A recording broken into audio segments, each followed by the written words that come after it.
Let us pray. As Canadians and as Albertans, we give thanks for the precious gifts of freedom and peace which we enjoy.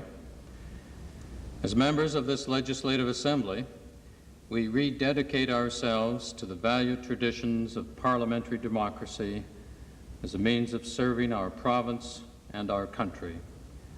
Amen.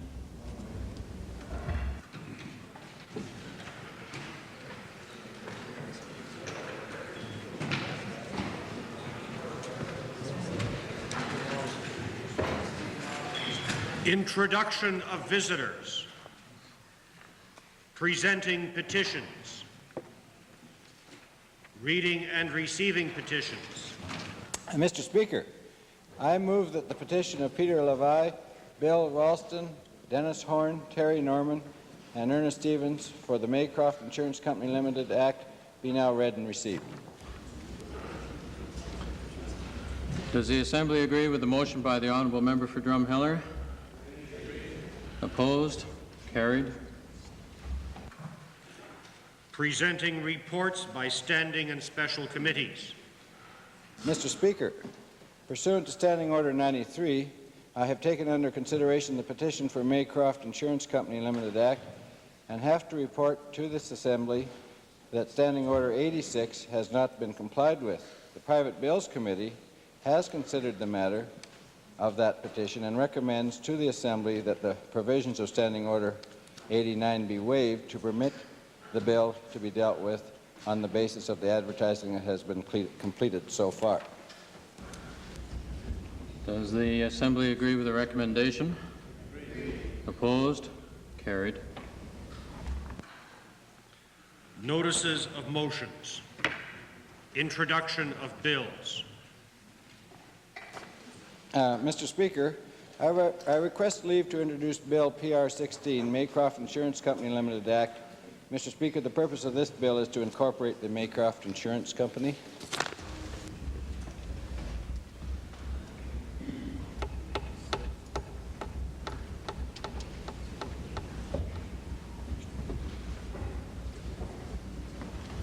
The Honourable Member for Drumheller has moved first reading of Bill PR 16, Maycroft Insurance Company Limited Act. All members in favour of the motion, please say aye. Aye.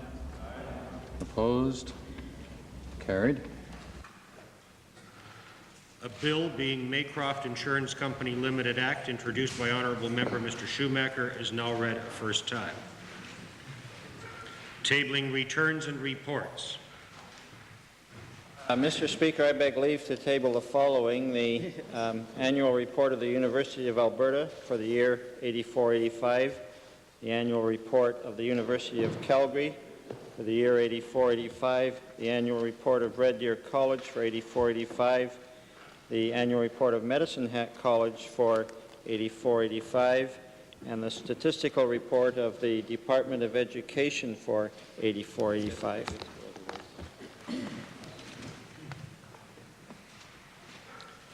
Introduction of special guests.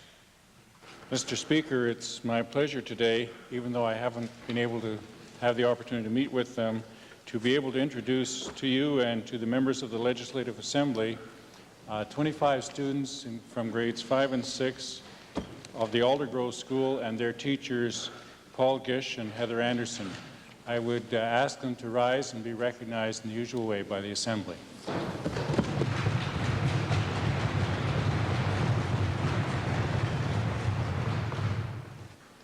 Mr. Speaker, it's my pleasure today to introduce to you, and through you to the members of the Assembly, Miss Marie Leduc of CBC French Radio Edmonton, her aunt, Miss Marie Hubert of Beaulieu, Quebec, her mother, Mrs. Cecile Leduc of Valleyfield, Quebec.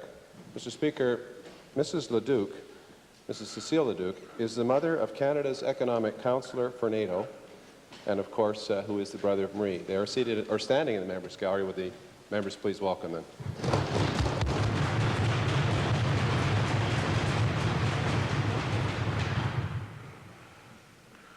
Ministerial statements. Oral question period. Thank you, Mr. Speaker. My question this afternoon is to the Minister of Energy. Much has been made by the Minister of something called a cash stabilization plan to assist the energy industry through its difficulties. In fact, the Minister in recent days has hinged his entire response to the industry's problems on this yet-to-be-announced plan. Now, Mr. Massa's office in Ottawa says there's very little chance of any further federal assistance for Alberta's energy industry. Can the cash flow stabilization plan now be considered dead, or more properly, stillborn? What's the question? Well, Mr. Speaker, I heard a lot of prelude, but I didn't get a question. But I'd like to make a few prelude remarks in response to the question, if there was one. The honourable member indicated that we had been hinging the entire solutions to the energy industry on stabilization plan, and he's wrong, and he knows he's wrong. There's no evidence, no indication publicly that I've stated that. We've stated over and over and over again many times that there is no one single solution to the energy problems of this country other than significant increase in prices. However, there are a number of steps, in my view, that can be taken to assist the energy industry in this country, and one significant step was taken earlier this week with the removal of the PGRT. One other step that we feel is important in terms of assisting industry would be a proposal that we now have before the federal minister, with officials meeting this week on that particular proposal. And if we can work out something there, that would be another step to assist the industry. But in terms of bringing the industry back to a significant level of activity that we had in 1985, it requires a number of steps. And if we are going to be concerned about security of supply in the long run in this country, it would require further steps, possibly on a North American basis. But a lot of work needs to be done if prices stay in the range where they are now. But the cash stabilization one is simply one step further. My discussions with the federal minister were such that he's prepared to sit down and discuss further steps in the weeks to come. Mr. Speaker, as a supplementary to the minister, is the minister telling the House that we should ignore the statement that was made by a spokesman in Mr. Massa's office that there will be no further federal government support for his cash stabilization scheme or any further federal help at all for Alberta's energy industry? Well, obviously, the acting leader is not ignoring it. I'll continue my discussions along with my colleagues from Saskatchewan and British Columbia with the federal minister and proceed on the basis of what has so far been a good relationship.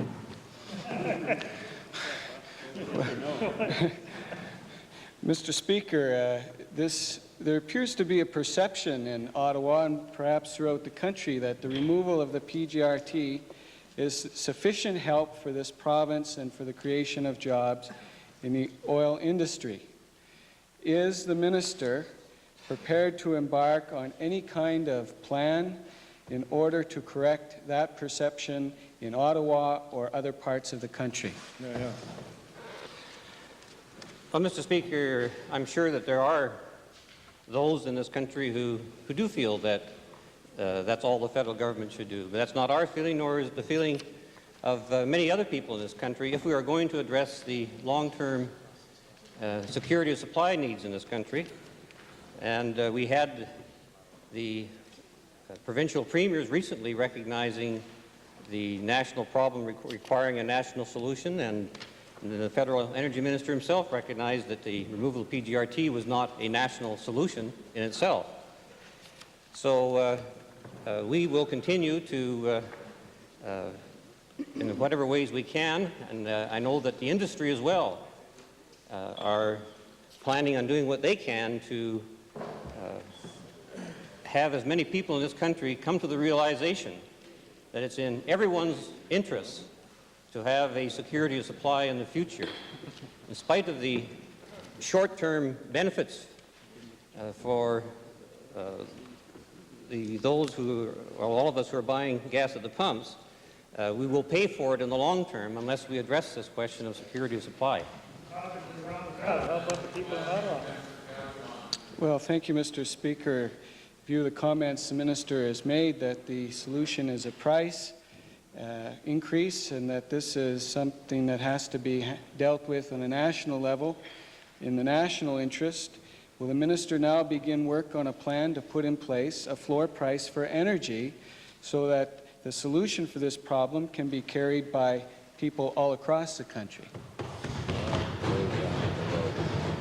Well, Mr. Speaker, as I've indicated previously in the House, we're not throwing out or tossing out any particular proposal. However, there are many other proposals that we would consider prior to that one. Minister, last month Canada suffered a severe trade deficit, one of our first for some time, significant one. Our trade with the United States certainly had some very devastating effects. Could the minister indicate whether our sale of natural gas to the United States was one of the factors in causing that trade deficit? Mr. Speaker, certainly the lower prices for crude oil is a main factor, I would suggest, in terms of minerals that are being exported, that would be the cause of the lowering of the trade balance, having a very significant effect. I don't have numbers in my head right now, but recently I have seen the numbers, and they are very significant, and I can provide them for the honourable member if he wishes. Supplementary, Westlock Sturgeon. Mr. Speaker, it's to the Premier, all without first remarking, I suppose, that he's quite aware it was the Conservative Party's energy accord that's caused the bottom to fall out of our markets. But will the Premier explain to the legislature why he has been advocating a joint federal-provincial energy support package when the federal government now says it has no intention of helping our energy sector, as indicated by yesterday's public statement? Where does that leave him? Mr. Speaker, the honourable member for Westlock Sturgeon falls into the same trap as the honourable member for Calgary Mountain View. They take their information second-hand through the media. Doesn't work. Second main question, Acting Leader of the Official Opposition. I trust what the media tells us. Mr. Speaker, my second question is to the Minister of Economic Development. Well, the federal government is about to award the servicing contracts for new CF-18 fighters, and I'd like to ask the Minister if he's made any efforts to try and persuade the federal government to award it to the Canadair Group so that hundreds of Albertan jobs might result at Northwest Industries. Yes, Mr. Speaker. Good. Well, I appreciate that the minister is so forthcoming. Would the minister please outline to the Assembly what steps he has taken to assure that the federal government is going to award these contracts to Northwest Industries? Mr. Speaker, I'd prefer not to provide detail as to the efforts of the government with respect to the awarding of that contract. We are, however, aware of how important it is that manufacturers in Alberta share in a variety of contract awards that are being offered or put out to tender. And wherever it's possible for us to make the views of Alberta known in the awarding of those contracts, we will do it. And we do it in a variety of ways, and I would prefer not to discuss those publicly, Mr. Speaker, but would, of course, on a confidential basis, discuss them with the honourable member from Mountain View. Well, Mr. Speaker, I think what I'd like to find out from the government is Is this a high priority for them that they are prepared to meet with the federal counterparts? Have they taken those kinds of steps? Have they given support to the consortia to put together its bid? These are the kinds of things, I can't see the confidentiality of them, that he would explain to the House that he's taken those steps to convince us that it is a high priority to the government. Mr. Speaker, there's no argument about the priority. I've indicated, and we have in this House indicated the importance of accessing a variety of manufacturing opportunities. However, I think I've answered the honourable member's question in the best way that I can. Mr. Speaker, perhaps then the minister would tell us how this will not become another example of Alberta losing out to federal employment opportunities because Ottawa takes this province for granted and we don't stand up and publicly speak out on behalf of our industries. Mr. Speaker, I'm sure the honourable member knows that the tender call is by the federal government, and they're awarding. They are responsible for awarding the tender to the successful bidder. I'd indicated that we had taken measures that I think were significant, and beyond that, I can't add anything to the response that I've provided to the honourable member. Supplementary question, Edmonton Meadowlark. Mr. Speaker, my question is to the Premier. This is an urgent matter. There are 125 jobs. We work so hard for jobs. When is the Premier going to step in and get something going right now, tomorrow, get the ministers down there to begin lobbying like they're doing in Quebec? Could you please answer that? Mr. Speaker, the Minister of Economic Development and Trade has just adequately dealt with the matter. The Leader of the Liberal Party, main question. It's a very relaxed outfit over there. I don't know if I can wake him up or not, Mr. Speaker. This question, Mr. Speaker, is to the Premier. Mr. Gitter was brought in by this government to find a private sector investor at special expense to Albertans. The government has not been very forthcoming about the circumstances surrounding this arrangement. Raises once again the need for information legislation. Now, why was it necessary to hire Mr. Ron Gitter to find the private sector investors for the Kananaskis Hotel when the government had perfectly capable public servants and two presumably capable cabinet ministers working on the job? Is he asking that of me? Yeah.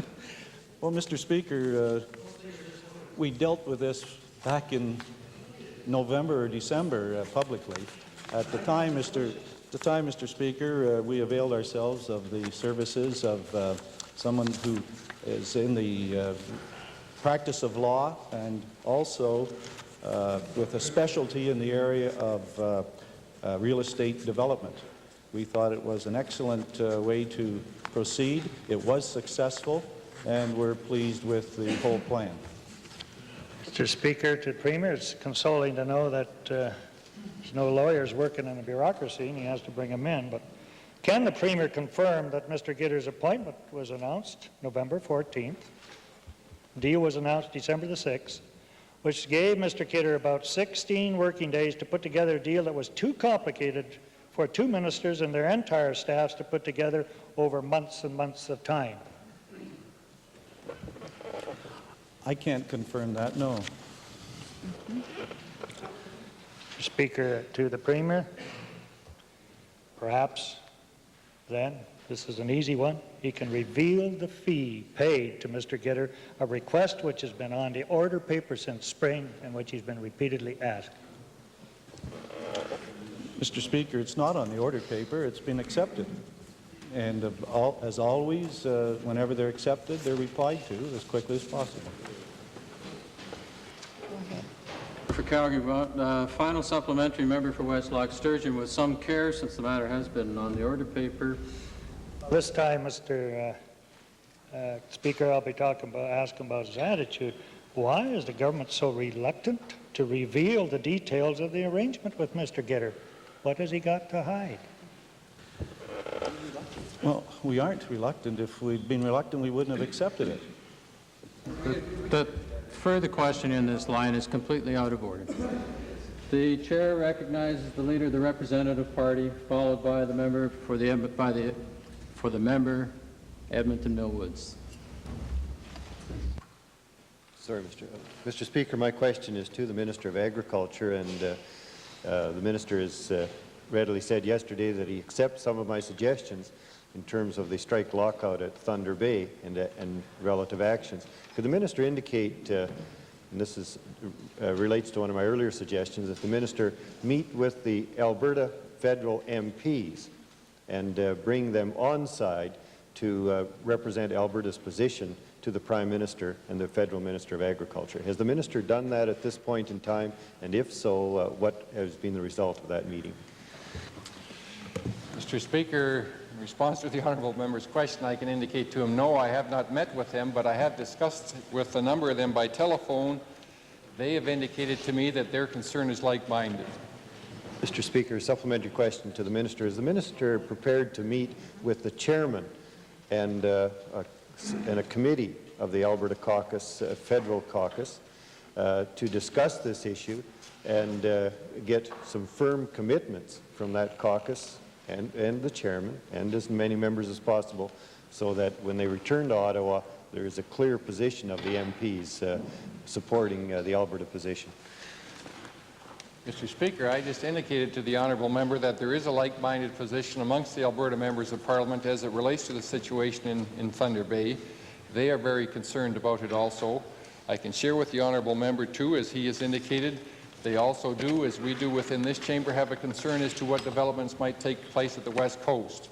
So they are monitoring it very closely, plus they're hopeful that this situation will be resolved very quickly. Mr. Speaker, supplementary question to the Minister relative to the West Coast situation and the changes that are forthcoming there.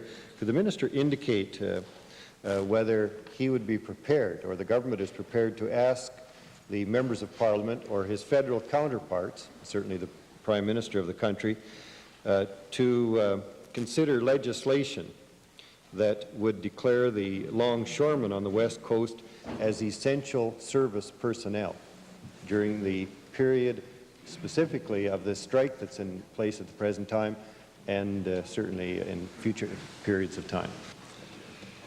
Mr. Speaker, as the honourable member has indicated, the longshoremen on the West Coast will be in a legal position to strike on Tuesday, September the 16th, in view of the fact of the time period after the conciliatory or the conciliatory's report has been tabled, and they have had an opportunity to study it. But I should share with them too, there is some divergence of opinion as to whether they actually will go on strike or not. And in the event that they did, there is also a divergence of opinion as to whether grain will still be moved, because they did strike in 1975, but they did allow the grain to continue on to the ports. So again, there is a lot of variables for us to investigate, and prior to making any rash decision, it's important that we take the decision that will make sure that both Alberta and Canadian grain is moved to our offshore sales. Member for Athabasca-Lac-La-Biche. To the supplementary to the Minister of Agriculture, have we lost any foreign sale up to the present time because of the strike situation at Thunder Bay? Mr. Speaker, I'm not aware of any sales that have been lost, but I can share with the honourable member too in response to questions that were raised yesterday, and when I indicated at that time that the Alberta terminals would be involved. Alberta terminals are involved. We are going to be meeting with the executive officers of Alberta terminals this afternoon, and I would share with the House that to date 55 cars are being loaded out of Alberta terminals themselves. For West Loch Sturgeon, supplementary. Supplemental, Mr. Speaker, to the Minister. In view of the urgency of the situation and a number of solutions have been suggested both by the government side and the opposition, would the Minister now consider setting up a task force that very similar to the federal task force to look at all these solutions and push ahead on all fronts rather than waiting for something to happen? Mr. Speaker, that's exactly why we're not going to set up a task force, because we want to act immediately and not delay, as the honourable member is suggesting. Member for Edmonton Millwoods, followed by the member for Edmonton Gold Bar. Mr. Speaker, my question is directed to the Solicitor General. today being the 13th anniversary of the brutal military coup that overthrew the democratically elected government of Allende in Chile in 1973.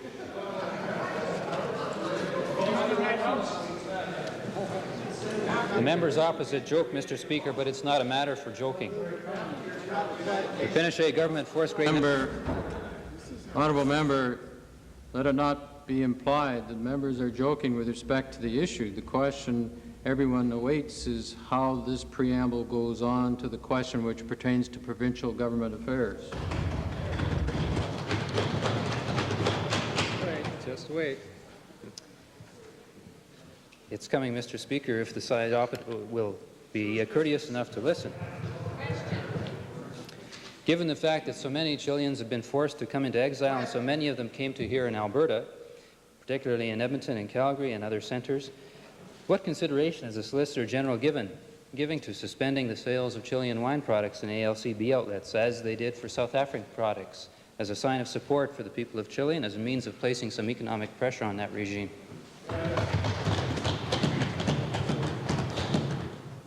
Mr. Speaker, I'm certain that most people share compassion for people who are allegedly abused by other jurisdictions. The amount of Chilean product that is consumed or sold through the ALCB is quite insignificant, and I don't think that gesture would mean one thing in terms of the alleged dictatorship.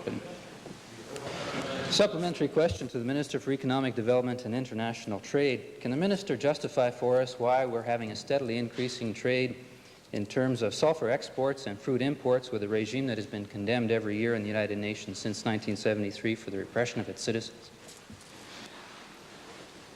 Mr. Speaker, this is an issue that has arisen from time to time in this Assembly with respect to other nations with whom the business community in Alberta conducts trade. The Alberta government does not get involved in matters related to external affairs policy. That's clearly a federal matter. The last time I looked at the constitutional responsibilities, and the Alberta government does not get directly involved either in trade. We support the private sector in Alberta in order to assist them in developing trade opportunities for goods and services from this province, and will continue to do so. The benefits to Alberta are considerable in terms of job creation within Alberta and the opportunity for value adding of our goods and services, and also the favorable balance of trade for the country as a whole. Supplementary question, Mr. Speaker, to the Minister for Federal and Intergovernmental Affairs. On behalf of the thousands of Chilean exiles who live in Alberta, can the Minister advise us if he will be taking any concrete steps to press the federal government for measures which will put pressure on the Chilean dictatorship to return to democratic governments such as our own? Mr. Speaker, that matter is quite properly a matter of concern to the federal minister. I will be meeting with him next week. I have discussed other issues relating to people who have come to Alberta by way of escape from repressive regimes, such as Afghanistan and Cuba and other countries like that. And I would be pleased to do the same thing in this particular circumstance. Final supplementary to the Premier, Mr. Speaker. Can the Premier give some assurance to Albertans, and particularly Albertans of Chilean origin, that his government is concerned about the developments that are taking place there, and will add his voice to those of the federal government to lobby for some action on this? Mr. Speaker, as the various ministers have mentioned, all people in Alberta, I would imagine, are concerned when there is allegations of oppression of any particular group of people in any nation. But, Mr. Speaker, as was pointed out by previous ministers answering questions, the federal government is responsible for external affairs. They have foreign offices and foreign officers. They represent our nation throughout the world, and it is their responsibility in these areas to fulfill that responsibility. We have shown in the past, when they have asked us to support them in any of those responsibilities, that we have. You recall, Mr. Speaker, when they asked us to help with exports to Libya or Albertans working in Libya. And the same thing when they asked us to no longer purchase wine from South Africa. The province is quick to support them, and we rely on them to fulfill their responsibilities. Supplementary question, member for Calgary-Buffalo. To the Honourable Solicitor General, Mr. Speaker, could he tell the House whether there was a general policy of the government which led to the decision not to cease purchasing South African wine, and if so, what that policy is? Mr. Speaker, I believe that the honourable member for Calgary-Buffalo was in the House at the time I made my ministerial statement and the question surrounding that, and he might have just heard the answer given by the Premier to the previous question, that was in response to a request by the federal government, who knows on a day-to-day basis the happenings in various jurisdictions and formulates the specific trade or governmental response. Member for Edmonton, supplementary question, Calgary-McCall. Mr. Speaker, a question to the Solicitor General. Has the Minister considered that wine products purchased from Chile may be there at the request of the Chilean people, who may enjoy the flavors of their homeland, especially during those periods of special cultural events? That's very possible, Mr. Speaker. Member for Edmonton Meadowlark, followed by the member for Edmonton Belmont. Thank you, Mr. Speaker. No preamble today. To the Premier, I want to get to the heart of this matter right away. To the Premier, will the Premier agree that this government has a responsibility to provide information on government operations and practices in a consistent and predictable manner to this Assembly and to Albertans at large? Yes. Sure sounds like a trick question.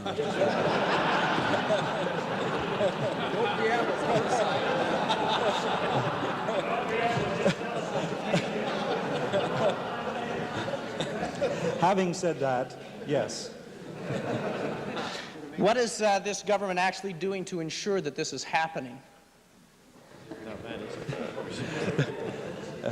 We are doing it, Mr. Speaker. Our experience is that it's not been done particularly effectively. Part of that,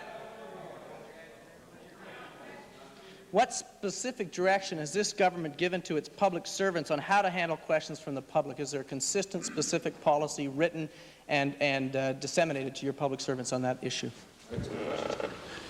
Mr. Speaker, to give all the information that's possible to be given and to provide services to the people of Alberta in every way possible. Well, Mr. Speaker, it's clear that we can't get answers on Can and Ask Us, and so we're not getting all the information that's possible. Can the Premier please tell us when his government will bring an information bill before this House that will govern the release of information consistent with fair, open, and accessible government? Where'd you go for lunch? Mr. Speaker, I don't believe you need legislation when you're already doing it.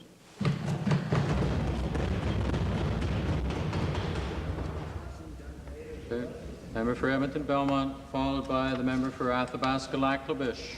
Thank you, Mr. Speaker. My questions are directed to the Minister of Labour regarding West Edmonton Mall. On August the 14th in this Assembly, the Minister assured me with regard to the memo warning of a catastrophe with the Mindbender that, and I'll quote the Minister, "I can check into where it went and I'll get back to the honourable member." On Monday last, the Minister said he wasn't prepared to respond and that he had not checked further into whose desks the memo had crossed. Can the Minister explain how it is that he was not misleading the Assembly on August the 14th when he said he would check and get back to me? Honourable members of the Assembly, this has been happening too much. The matter of raising a question can be raised without having to refer back to what was said in such and such a date and referring to either debate or to questions in this House.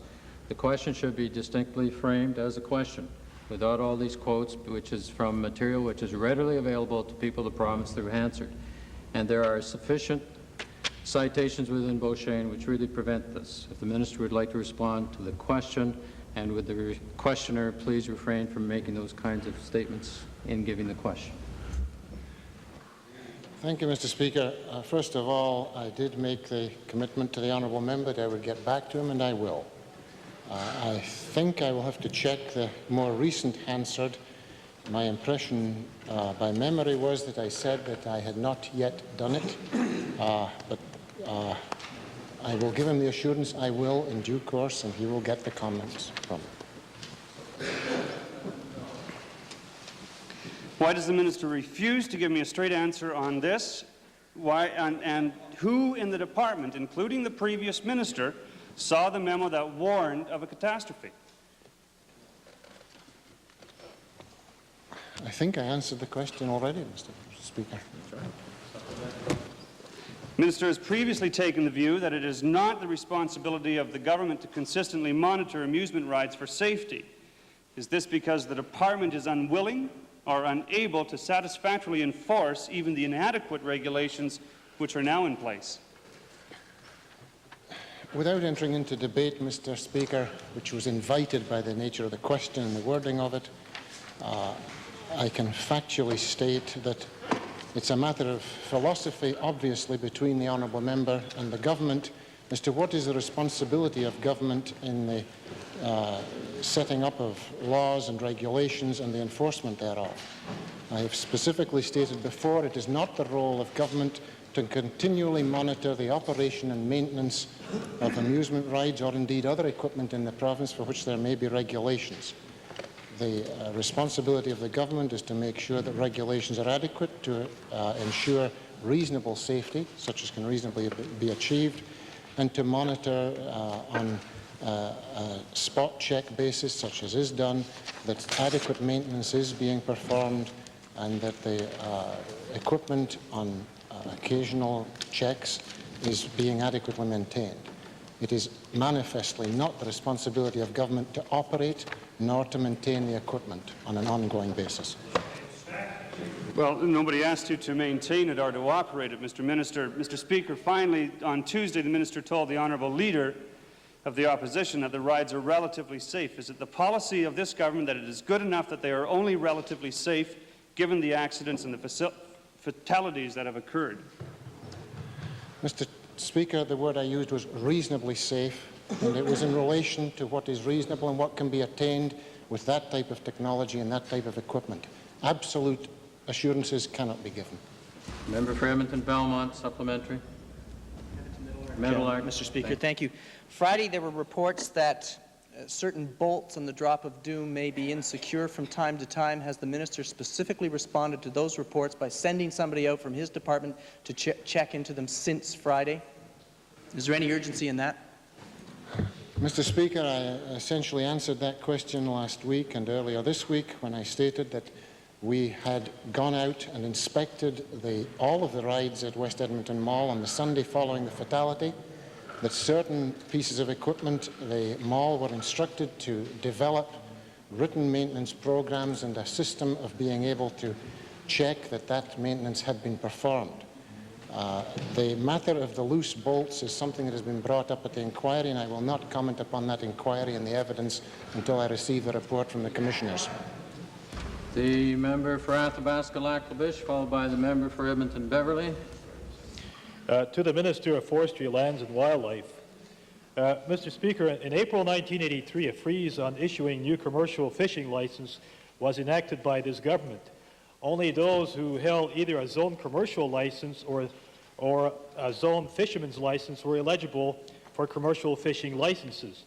This freeze has created economic hardship for many Métis and Native people in northern Alberta. Can the minister indicate when the current freeze on issuing new commercial licenses is going to be lifted or a new, fairer method of issuing them implemented? The new process, Mr. Speaker, should be in place by April 1st of 1987.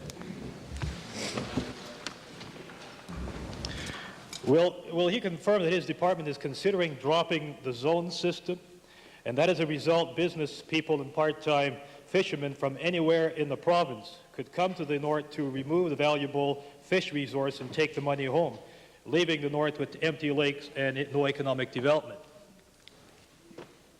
Mr. Speaker, the process of redoing the policy for the fishermen have taken on sometime back in the early 80s. There was a legislative committee that toured the province. There was numerous reports, 4 or 5 studies done prior to any policy changes, and all of the policy changes have been discussed with the commercial fishermen.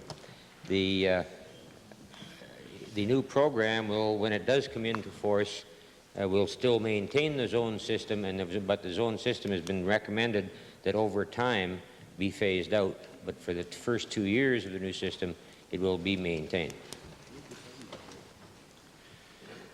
To the Minister of Economic Development, or perhaps the Minister of Wildlife, can the Minister indicate what studies have been carried out during the current freeze concerning the viability of an expanding commercial fishing industry in Alberta, especially focusing on our native and Métis population in northern Alberta? Mr. Speaker, some reference has been made by the honourable member that there is hardship created on some individuals. If he has any specific cases, I wish you would bring them forward. We do have a review panel of fishermen, along with my staff, that will look at anyone that has applied that has been in the business of fishing in the past. The original policy restricting it to the 2 specific years may not have been broad enough, and that's why the committee is there to look at individual cases if they were fishing prior to those years. We're working with the federal government to make the economical base of the fishermen a better fishery. We've got quite a number of programs, for fish freight assistance program that we've installed for them to assist them. We've negotiated with the Fresh Fish Marketing Board to open up in Alberta for domestic sales to Albertans. We now have 4 processors that I know of in the province processing fresh fish, and whereas formerly all of your fish had to be shipped to the Fresh Fish Marketing Board in Winnipeg and then returned to Alberta. Very definitely there's been a lot of studies done and work with the fishermen to increase the economic benefit of their catch.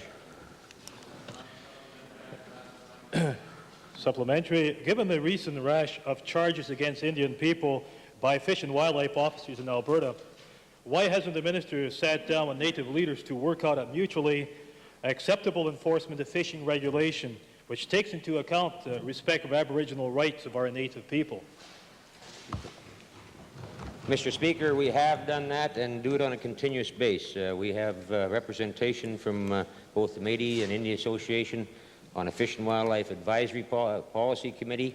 We discuss it with them. Unfortunately, one division, or treaty number 6, I believe it was not informed of a specific policy change because they were not part of the Indian Association, and most of those charges have been dropped that took place in the Cold Lake area because of that lack of communication. Sorry, Westlock Sturgeon. Mr. Speaker, supplementary to the minister, could he inform the House whether he insists on Native or Aboriginal people having the same fishing, have to have the same fishing licenses and authorities as non-Natives do? Mr. Speaker, that there's some constitutional rights that the Natives have had, and that's a very strong topic in some communities. I think the way it has been operating has not caused us a lot of concern. The Native people do have the right to catch fish for their domestic purposes and use, but are not allowed to catch fish for resale. If they do want to sell fish, they have to have licenses like any other commercial fisherman. Member for Edmonton Beverly, followed by the member for Edmonton Strathcona. Thank you, Mr. Speaker. My question is to the Attorney General. And given the discrepancies between the Minister of Labour's position and that of the Gainer's owner, Mr. Pockington, as to whether that employer will be required to rehire all 1,100 unionized employees at Gainers once a settlement is reached. What is the position of the Attorney General on seeking an ex parte reference to the Court of Queen's Bench for the ruling on Section 137 of the Labour Relations Act to determine once and for all if the rights of unionized employers to their jobs are in fact protected by labour legislation?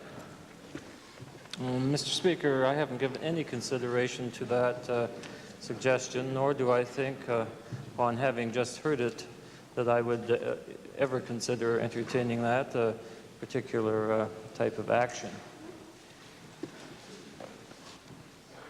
Thank you, Mr. Speaker. To the Minister of Labour, then. Has the Minister of Labour considered seeking that kind of reference? No, Mr. Speaker. What will the Minister, or why will the Minister not consider that action? Mr. Speaker, there are two parties to this dispute, either of which could do that if they wish. My interpretation on reading the statute is that the combination of, I think it's section 1(2) and sections 137 and 139, that indeed it is an unfair labour practice not to rehire those who are your employees throughout the strike. Mr. Speaker, to the Minister, given his apparent certainty on this matter and his refusal to be to take this be tested in the courts, has the Minister of Labour directed his department to ascertain if there are any means by which Mr. Parkington may be able to circumvent the legislation and refuse to take back all 1,100 workers? Mr. Speaker, this is a little difficult. It's both hypothetical and probably a legal opinion that the honourable member is asking for, and I think I'd better stay out of both. Thanks very much. The member for Edmonton-Goldbar, supplementary. A supplementary, Mr. Speaker, to the Minister of Labour.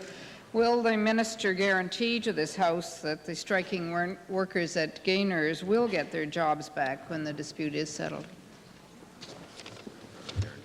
Mr. Speaker, that will depend upon the activity of the Gainers plant when it's settled. Member for Edmonton Strathcona, followed by the member for Calgary Buffalo, if there's time. I'm much obliged, Mr. Speaker. My question is to the Attorney General. In a recently published lecture, which I have reason to believe the Honourable Learned Minister is aware of, the Chief Justice of Alberta concludes that it is inevitable that the Canadian Sentencing Commission will report in favour of a grid system of determining sentences, and warns that this in turn will transfer sentencing discretion to prosecutors, bring plea bargaining to a fine art, and profoundly change the Canadian criminal justice system. What is the Attorney General's regular connection with the Sentencing Commission, and what representations have his department made to it concerning the sentencing grid idea? Mr. Speaker, the honourable member for Strathcona, I believe, refers to a speech by the Chief Justice of Canada, if I'm mistaken. If not, perhaps I have clarification on that. With the indulgence of the Assembly, just to clarify, Mr. Speaker, no, it was the Weir Memorial Lecture, Chief Justice Laycraft, and I sent you a copy of the speech. Mr. Speaker, I have not read the speech in question. However, in discussions with the Chief Justice Laycraft in recent days, we have reviewed the issue of sentencing and the process by which the Court of Appeal in this province is working to try and provide advice and assistance to other judges in lower courts as to the process of sentencing, with the hope that there would be a degree of uniformity, relative uniformity, given the circumstances that are peculiar to each case. And I was quite impressed with the report that I received verbally, and I have asked for further information so that I could be more fully aware of the procedures that are taking place in this area. I'm obliged to the Learned Minister, Mr. Speaker. Admitting that like sentences for the same crimes on like facts are desirable, can either the Attorney General or the Solicitor General justify what I understand to be the case, that though all the figures showing the huge sentencing disparities on like facts in Alberta are tabulated and ready in the Solicitor General's department, they are never supplied to the judges, nor even requested, or, it seems, reviewed by the Attorney General's department? Honourable Minister, the time for question period has expired. Is the Assembly willing to give consent to the completion of this line of questions? Opposed? Carried. Attorney General. This issue, of course, is one that must be approached with a good deal of care in terms of government. Either myself or my colleague, the Solicitor General, or members of the legislature, for that matter, becoming involved in discussions with judges who are in the process of ultimately making the decisions as to sentencing. And therefore, I've, in my discussions, as I've mentioned, been encouraging, I've given encouragement to the process that the court itself is in the process of trying to establish. And that, I think, is the best way that I can proceed under the circumstances. I think not, with respect, Mr. Speaker. One was a clarification. To the Attorney General, Mr. Speaker, bearing in mind that it is services we're talking about, Mr. Speaker, not directions, what service is currently in place to enable judges to inform themselves of sentencing practice in Alberta, in particular the spread of sentences? Mr. Speaker, the judges have made it quite clear that they are trying amongst themselves to establish a process whereby they can access information, and there have been requests made for enhanced computer services, for more exchange of information. Some of that is costly, but it is, of course, under review as to whether or not the government will provide for those extra expenses in forthcoming budgets. And that, of course, is something that may very well be of assistance to the judges as they go about their process, and we are going to look at it very carefully. Mr. Speaker. Thank you, Mr. Speaker. Does the Attorney General, as advised by his department officials, have any position on the currently fashionable idea emanating from the states of determinate sentencing, i.e. that the sentence should be proportionate to the crime and not to the rehabilitative prospects of the prisoner, and if so, what is his position? Speaker, that's let the punishment fit the crime. That's from the Mikado.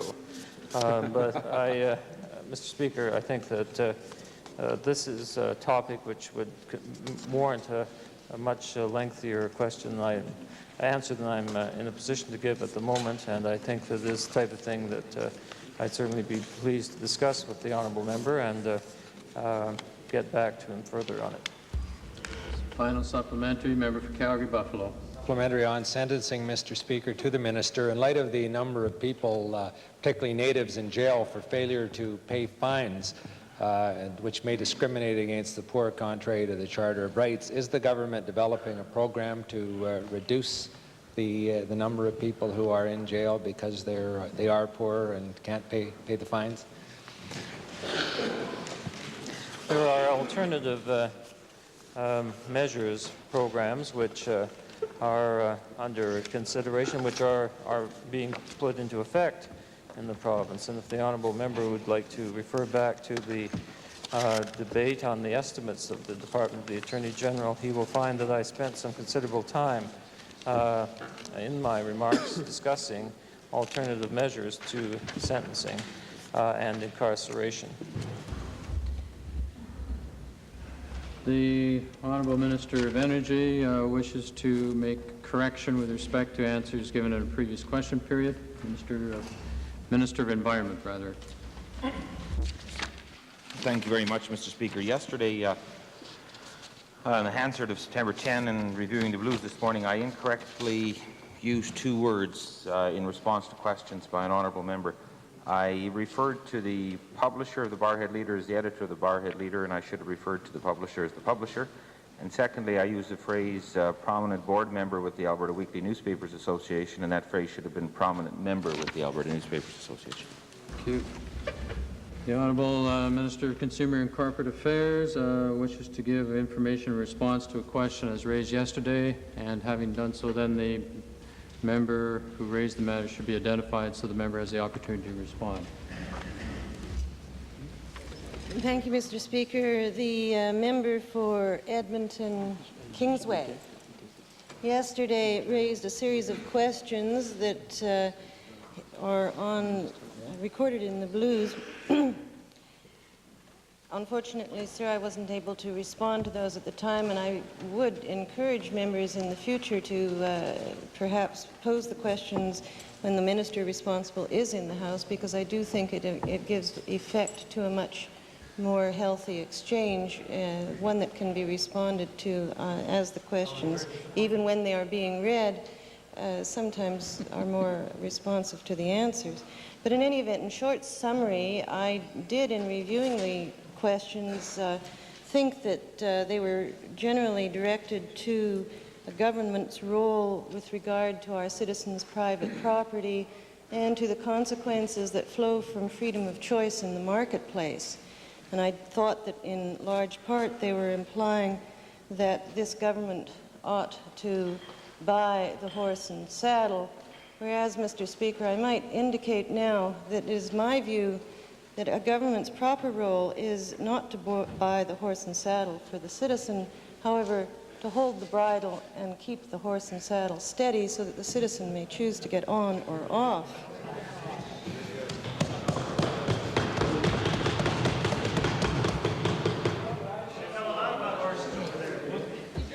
Perhaps we could quit horsing around and get on to the answer to the question. In that regard, then, Mr. Speaker, I might point out that the transactions that are being inquired about are, in fact, being regulated by the Alberta Stock Exchange and the member group of stock exchanges across Canada who has formed the National Contingency Fund. Those are both private groups, and they have set up procedures to assist when a member who is protected by that group is unable to meet some of its obligations. There was a question, Mr. Speaker, in regards to the role of the Commission and to investigations, and I must advise that it is premature to say at this time what will come out of that entire process in due course. I can advise the member that it is underway. And thirdly, Mr. Speaker, there was a question having to do with Alberta-based brokerage firms operating on the exchange. And I can say that I would heartily encourage any such Alberta-based brokerage firm. And I did notice, sir, today that VenCap Equities has made a significant investment in one such brokerage firm, and I would encourage the member for Edmonton Kingsway to make further representations to the board of VenCap Equities, encouraging them to make further investments in others who might be interested in starting such businesses. Thank you, Mr. Speaker, and thank you to the Minister. I was very disappointed when you weren't here yesterday, but the reason I continued with the questions was because there was a hearing yesterday, and I thought it was appropriate time to ask those questions. I would reiterate one because... sorry, I'll come straight to the question then. Does the Alberta Securities Commission not have some responsibility in the audit affair, given that there was quite a long time lag between the supposed purchase by audit of Trans Island Marine salvage and the time of the cease trading order? I think some 3 weeks. Mr. Speaker, again, the Alberta Stock Exchange has primary regulatory function, although it is a rule of both the Stock Exchange and the Securities Commission that when a material change has occurred, a statement must be made so that the public who are relying on information in the marketplace to make their decisions can assess their position. I do believe that when the material change statement was issued and absorbed to some extent, there was immediate action on the Stock Exchange's part and as well as on the Securities Commission part. But I would caution that I have not, of course, been immediately and intimately involved with these proceedings, and if my memory is somewhat faulty on the dates, I would not wish to be held to my representations today. Orders of the day. Might we revert briefly to introduction of special guests? Thank you, Mr. Speaker.